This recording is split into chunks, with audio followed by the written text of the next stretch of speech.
This is James Taylor, and you're listening to The Creative Life. The Creative Life podcast is a show created for you, the creative. If you're looking for inspiration, motivation, and advice while at home, at work, or on your daily commute, then this show is for you. Each episode brings you a successful creative, whether that's a musician, writer, artist, designer, performer, educator, or creative entrepreneur. They share their journey, their successes, their failures, their creative process, their insights, and much, much more. In this episode, I speak with Michael Hendrix, who is a designer and partner at global design firm IDEO. We talk about human-centric design, the Design for Change group, and developing your creative confidence. Enjoy this episode. Hey, it's James Taylor, and I'm delighted today to have on the show Michael Hendrix. Michael is a partner of the influential design company IDEO, renowned for decades of innovation. As an executive design director, he splits his time between leadership of IDEO's Cambridge, Massachusetts studio and global marketing and communications. Throughout his 20-year career, Michael has brought an unorthodox sensibility to bear, inspiring creative talent and working with them to build design programs and organizations. This diversity of roles has provided the opportunity for him to contribute to a number of leading brands and organizations, including Converse, Tempur Sealy, Steelcase, the DIY Network, and the Department of Homeland Security. And it's my great pleasure to have Michael on the show today. Welcome, Michael. Thank you. Happy to be here. So share with our listeners, what's going on in your world just now? Well, I've been working on a number of projects. You mentioned Converse. I've been working with Converse again, which has been a delight. I've been working on projects with insurance companies as well, which is a far cry from shoes, but equally interesting in my world. And where did you first kind of learn your craft? Where did you start really thinking about design and getting a sense that this is something you wanted to do as a career? Well, I started in college. I studied graphic design in college, and I wasn't really sure what you could do with a graphic design degree. I vowed to never go into advertising to one of my teachers, and then guess what my first job was in? And in fact, she kept that note. I had written it down for some reason. She mailed that to me after my first year of work. It came in the mail, and I thought, oh, what is this? And I get this hand note to self that says, I will never work in advertising. And it's pretty funny, humbling moment. But over the years, as I've designed, I just discovered more of what design was capable of doing. At first I thought design was simply, choosing the right formulation of typography and imagery and illustration, texture to communicate something. And it was a bit of an art form, really, when I began. But then I started to realize it was more about defining meaning and the relationships between people and things, and that really set me off on an entrepreneurial track to say, design has incredible capacity to inform the world regardless of its tools or its particular discipline. And it eventually led me to IDEO. And IDEO, obviously, it's had a huge kind of impact upon the world of design as well. When you were first kind of coming in to that company, what was your feeling about coming into a company like that that's obviously got this history to it? Where was your head at kind of initially when you first you first started? Well, it's funny. I just left a startup I had been involved in. I had co-founded, and after a number of years, it was clear it wasn't going to, become the moneymaker. And I realized I wasn't really a maintenance kind of person. So IDEO was very interesting to me because we got to come up with new ideas regularly, help get those started with the company, but then there was a handoff to the company to actually live with it and make it successful. And that was quite appealing. So when I came here, I was actually quite excited because I had been in this phase for a while where I wasn't really enjoying what I was doing. But to be honest, one of the reasons I wanted to come was I wanted to be surrounded by really smart people. So therefore, I was very intimidated when I first showed up. I thought, oh my gosh, I'm going to be surrounded by all these really incredible designers that are better than me. I hope I can live up to the expectations. And it was a little bit scary at first. But what I quickly realized is that's actually not the culture of IDEO. It's not like the devil wears Prada here. It's far more community based. It's a very humble group, and so it turned out to be one of the most exciting and career moves I've ever made. So you mentioned obviously being surrounded by lots of really smart people, but obviously there's lots of other companies out there, lots of smart people, and they don't create, groundbreaking designs and products and things that, that have a huge impact. I'm thinking of, something like, think about Apple's products, and then other competitors come along and try and make, as an MP3 player or a phone or something. It just doesn't have the same, and they have equally as smart people in there. And they have the distribution, and they have all the other kind of things as well. Is when you've been working your work that you've been doing at IDEO, and obviously working with all these other clients, are there things that are there that allow you to get the best from lots of smart people, rather than what can sometimes happen in organizations where they fall into maybe, I think it's called the intelligence trap, where smart people come up with something and then look at lots of ways to back up that assumption rather than necessarily to look at alternatives, which is obviously pretty key to design thinking. Yes, there's actually quite a few guidelines we have internally. And some of it's like the kind of the character of the people we look for, and then other are literally guidelines we have. So, for example, we have values that we adhere to within the organization that are equally as important as your performance. So one of them is collaborate. Related to that is make others successful. And just in those two values there, you eliminate the outlier that wants to be the smartest person in the room. In fact, you discourage that. You eliminate the behavior that says, I'm going to go away and work on this, make sure it's good, and then come back and share it. Because those are two kinds of behavior that actually don't lean on the collective to add value to creating new ideas. And we try to create a lot of social norms within the company that say we're stronger together, we're smarter together. The higher volume of things we can create together, the better chance we have of doing something successful, versus being, the lone individual who happens to be, the auteur of all great ideas, which I do believe is kind of a social misunderstanding of creativity. So this idea of the lone creative genius is not something that's it's not given much time at IDEO then? Not at all. In fact, it's rejected. I mean, if you're that kind of personality, you find yourself not wanting to be at IDEO very long because you're just not appreciated for that. And you're working in lots of different industries, and I suppose that's one of the exciting things about your job. You're going for, as we mentioned, like Converse to insurance company to Tempur Sealy, all these different types of businesses. And I'm also imagining you're working because it's a global company. You're working with people from different cultures, different countries as well. Is there anything about the way that IDEO approaches design, approaches creativity, that you think actually works when you come to dealing with global organizations rather than just being very North America centric or European centric or Asia centric? There are some things that are consistent across all of our interactions, and then certainly some things that are culturally relevant only in their locale. We have a methodology to most of our work.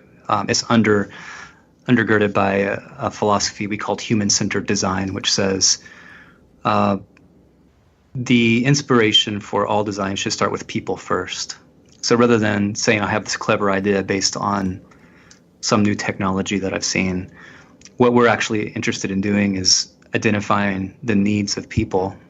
And then once those needs are identified, we can begin to apply technology to that or apply a business model to it. And so that's true all over the world because human experience is essentially the same everywhere. So is it, and then, that just remind just sorry, as you say that, I'm just reminded of a conversation I had just the other week with a very successful speaker who speaks in Asia, although he's Swedish. And he says that sometimes where a lot of speakers who aren't from Asia, when they come over and they do the talks, and then they'll use phrases, they'll maybe American sports phrases, for example, which just don't translate.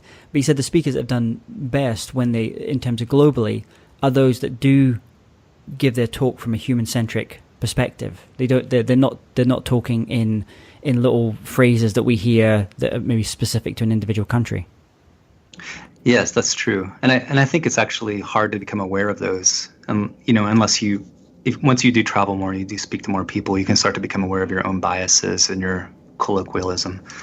That it's certainly, you wouldn't want to go talk about the New England Patriots in England, for example. So you could, but everyone would just look at you kind of starry-eyed. So, and going from where you were previously being an entrepreneur and then going into a larger organization like IDEO, did you have to change your management style or your leadership style in order to deal with just the size as much as anything else?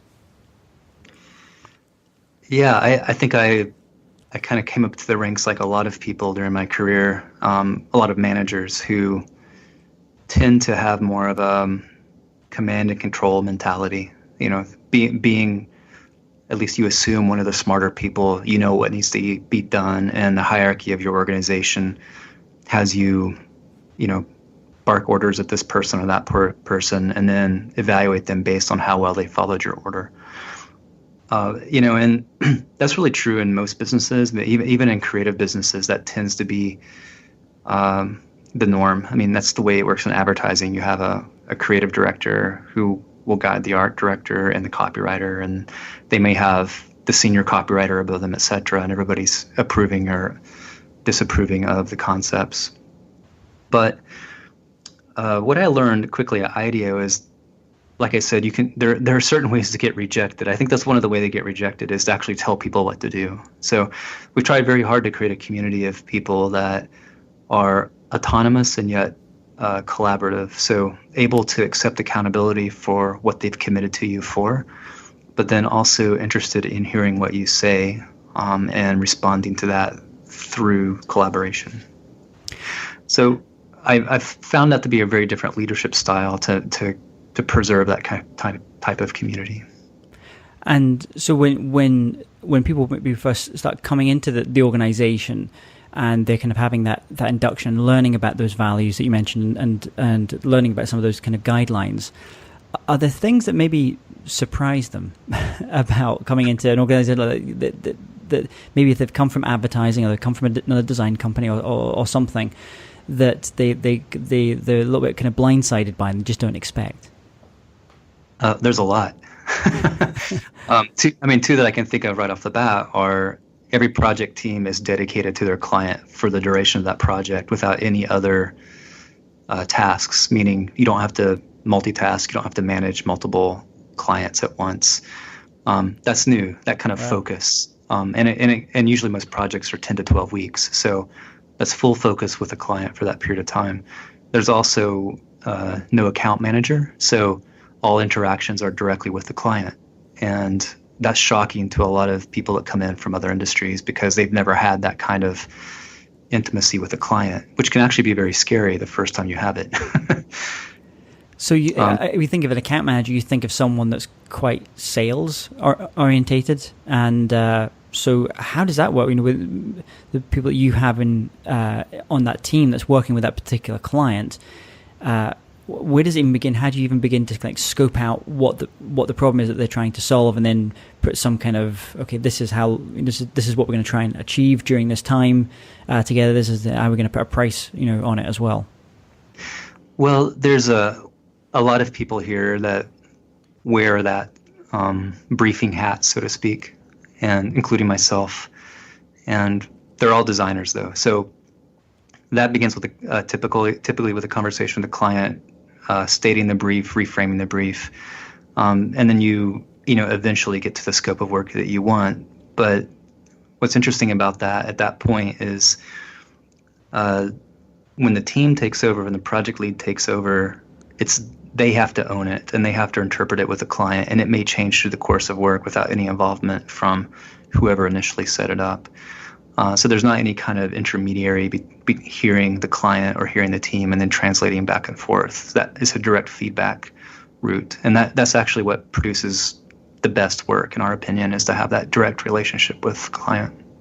And so when you're building that direct relationship with client, is there anything that you think maybe other creatives can learn about developing a great relationship with a client? Doesn't matter whether you're a photographer and you're trying to build a relationship with that client, or you're an entrepreneur with maybe a potential client as well. Are there things that you've learned there about just developing kind of strong relationships, which are one kind of based on kind of trust and kind of a shared vision about what you're trying to do? Yeah, I think a lot of times people in the creative industry are hired more or less just for their hands. So, the client has an idea and they want to see you, the person with the creative skills, implement their idea. But that's not really the way we work. And I always encourage new designers when they come in, and I just say, you were hired because your opinion matters. You're in a consultancy. That means the client wants to hear your opinion. They want you to be honest. And so we live by that. We are free to disagree with our clients. We're free to reframe their concepts. And, it works 99% of the time. So we stick with it. And can you tell us, when you're obviously working with a whole range of clients, obviously you don't have to mention specific names of clients, but can you tell us a time when you worked on a project and yourself and your team, you gave it your heart and your soul, but for whatever reason it just didn't work out like you'd hoped? And more importantly, what were the lessons that you took away from that experience? I mean, the times that I can think of where by the end you're disappointed, you tend to be more or less to do with the organization, the client's organization, than it does, say, with the actual work you did. So you can gain insights in the field. You can design the solution, a service, a product, an environment, whatever it is. But then the ability for a client to act upon that and mobilize it within the organization can be spotty at times. So the most disappointing times are when, say, your primary client decides to leave the organization after you finish the project, and so oh, that's dead. That's never going to go anywhere, because they were the champion, or you look at the capabilities of the organization and you see that even though you've recommended they need to make some organizational changes to bring this innovation to life, they just can't do that for whatever reason. They don't either have the will to do it, the political will to do it, or perhaps there's new financial pressures on the organization that weren't there the last quarter, and you can see it die on the vine as well. But generally, those are the things that kind of derail something once it's delivered.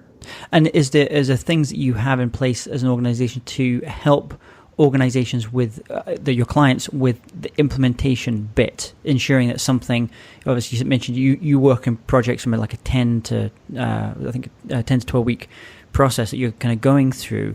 Then when you give that to the client, is there like an integration implementation team? How does that work to ensure that any kind of questions and things that they have as time goes on, or that there's someone as well as that person who genuinely believes is a champion of the idea, that there's someone from maybe your side that can be a continual resource there?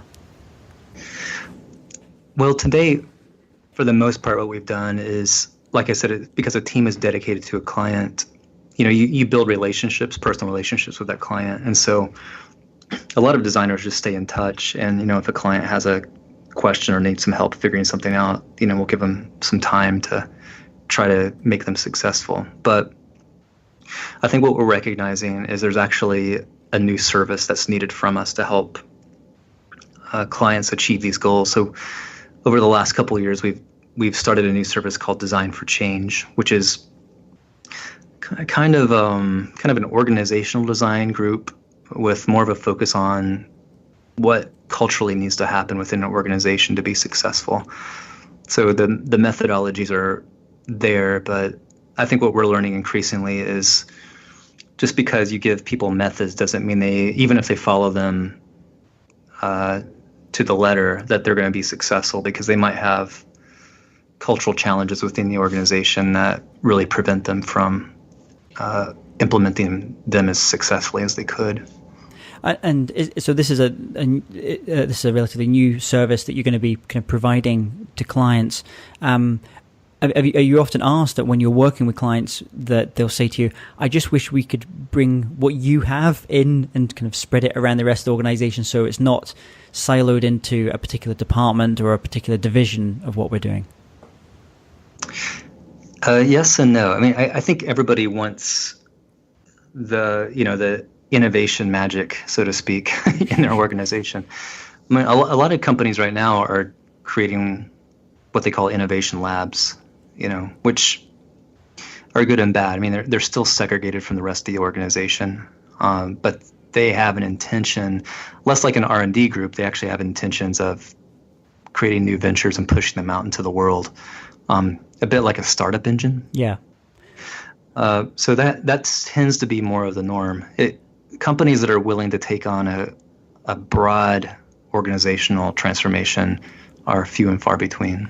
Yeah, so I mean, that sounds kind of similar to those kind of innovation labs. It doesn't sound that massively different from, the days of the Mad Men when there was a creative department, and that's what they were, the creative people, and everyone else was supposedly not creative. So it sounds like what's needed is almost a bit more like you have like these chief growth officers, or people and teams of people that sit across an entire organization that can implement change across all these different departments, across all these different silos that have existed. Yeah, or you could do it from the bottom up and just say you need more designers with entrepreneurial mindsets distributed across your organization. I think, as I understand, I believe IBM is starting to take that mentality where, they did hire well over 1,000 graduates from Carnegie Mellon and RISD, and I can't remember where else, over the last couple of years. And initially, as I understood it, they were centralized in one locale, but I think what they're realizing is, well, that didn't really accomplish anything, did it? To have them, it's a bit like just repeating the past again. So as far as I understand, there's more distribution of those people throughout the organization, which I think ultimately is what you're trying to do, is create a new culture. Yeah. A culture of curiosity and exploration. It's a bit like, Ed Catmull's book, Creativity Inc., where he talks about with Pixar, how there's just often, there's the big things about the creativity, but there's, as you mentioned, in terms of the values, the guidelines, all the little norms that are happening within IDEO that happen within those organizations as well, which would seem completely normal to you. But for outside organizations kind of coming in to learn about that, about how you communicate internally, how you think about problems, how you build teams, how you work with clients, is all part of that kind of creative culture that you're creating. That's right. There's a lot. We've tried to get better in the last several years at documenting how we do what we do and why. Part of that's going into the Design for Change group I was telling you about. And then we also, our talent group that helps us manage ourselves, basically, is also starting to be hired more often by corporations because there's a desire to hear that directly from us. And this journey you've had in your work as a designer and working now within this company, all these different fantastic clients that you have, has there been a specific insight, or I know it's a common phrase, but the kind of light bulb moments, but has there really been an insight where you've identified something that maybe it's a change that you needed to make in how you understood your approach to design, or how you basically just made some kind of new distinction in the kind of work that you were doing? Well, I think about, I don't know, it was roughly 8 or 10 years ago, IDEO started talking about design thinking. And it wasn't a new term, but it was something that we said, if we believe the impact of design can scale, we have to open it up to more people to participate. And so design thinking really became a methodology, and we defined by saying, what are the methods that we use to consistently innovate, and then also what are the sensibilities that we have that make those methods effective. And so, we began talking about that. We released the methodology open source online. Tim Brown, one of my partners, wrote a book on it. And then, in the last 2 years, we started focusing on, well, what's after that? Focusing on this idea of creative confidence, that everybody is creative. They simply have, had their confidence reduced over time. You think about how school kind of discourages you from being creative. Yeah. They want you to conform to different metrics. So we've been emphasizing that more and more lately. But design thinking hasn't withered either. And in fact, I think we've probably been pretty successful at getting people excited about the methods and less successful about emphasizing the sensibilities required to do those with nuance. And it's interesting. Recently, I just, as a little study for myself, I looked at the top 10, 15 books on creativity over the past 20 years, and I went to all the reviews of all those books, and then had one of my team basically just categorize all the key things that people were saying, the reasons they bought the book, and then what they found useful from the book, the pain points, and the reason that they bought the book in the first point, and then categorize those to find out which were the kind of 5 or 6 key things that were kind of coming at you, heard repeated time and time again from these people. And that phrase that you mentioned there, creative confidence, was one of the ones that came back time and time again. Just people feeling that they've gone through school, they've gone through college, and they've had it beaten out of them a little bit. And as my friend Hugh McLeod says, they kind of get to a point in their life, often a time where there's a 0 at the end of their birthday or a big life event, and they say, okay, I want my crayons back. I want to get back to that creative thing in me that I've lost, that's been kind of beaten out of me over the years as well.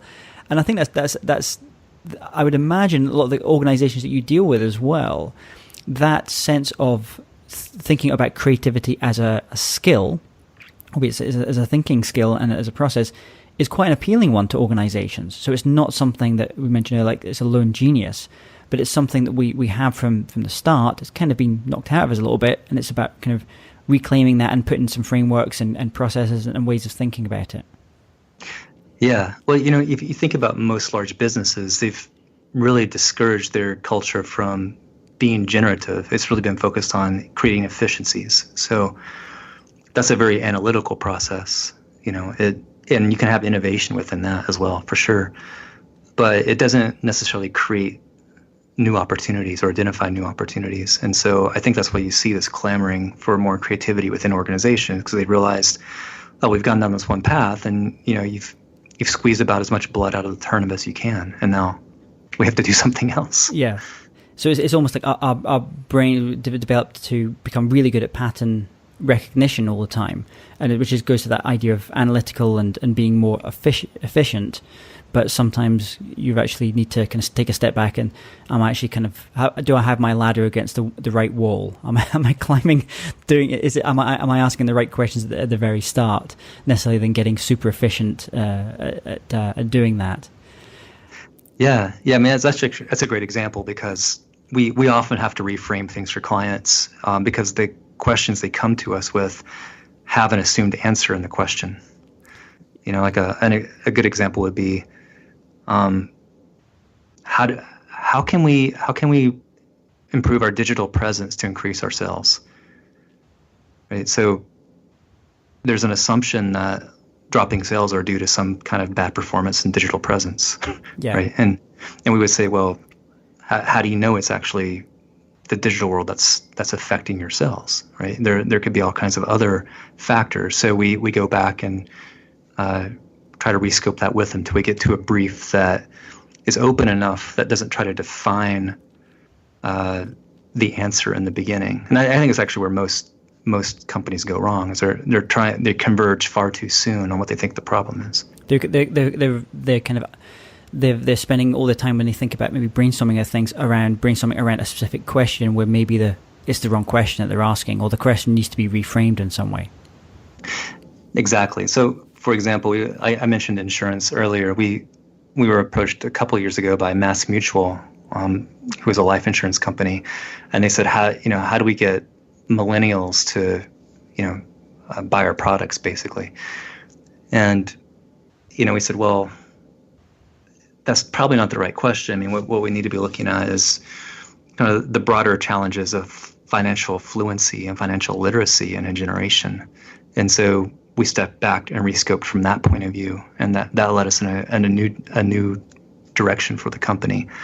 And I think that's typically the way we try to do it. Is we say there are plenty of other factors that if you can take one step back, or you can look at adjacencies, you'll get to a much more interesting design brief that will lead to something new.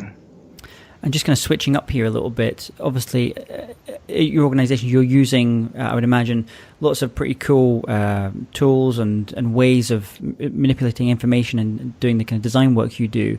But personally, is there any online resources or tools or apps like Evernote or things that you really enjoy using as a designer and as a creative? My notebook. Is it a specific? Are you a Moleskine or a? I'm trying to remember the name, the German brand I'm using just now, actually, which is called Luchtum 1917. Is there a specific brand of notebook that you enjoy using? I've zeroed in on Moleskine like everybody else, I think, at this point. But I do use, I use very basic tools in the digital space. I'll use like notes on my phone, or I'll use text edit on my computer. I don't try to use a lot of technology to affect my creative process. So just trying to keep it simple, keep the toolkit relatively refined.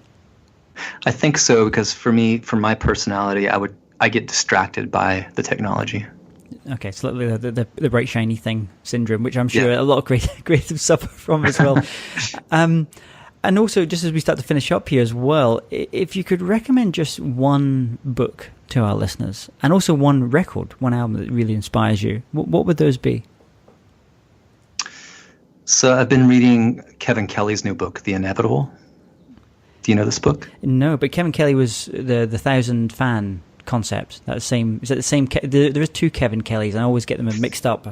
One was Kevin is a co-founder of Wired. Yeah, and so this new book he has, he's looking at 12 trends that he believes will affect the development of business and society for the next 30 years.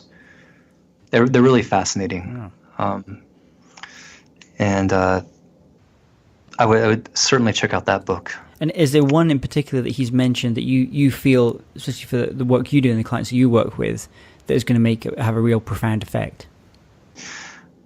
Well, one he talks about now is fluidity. And fluidity is interesting because we as societies are getting more comfortable with being less categorized and categorizing less, meaning we're moving between technologies more easily.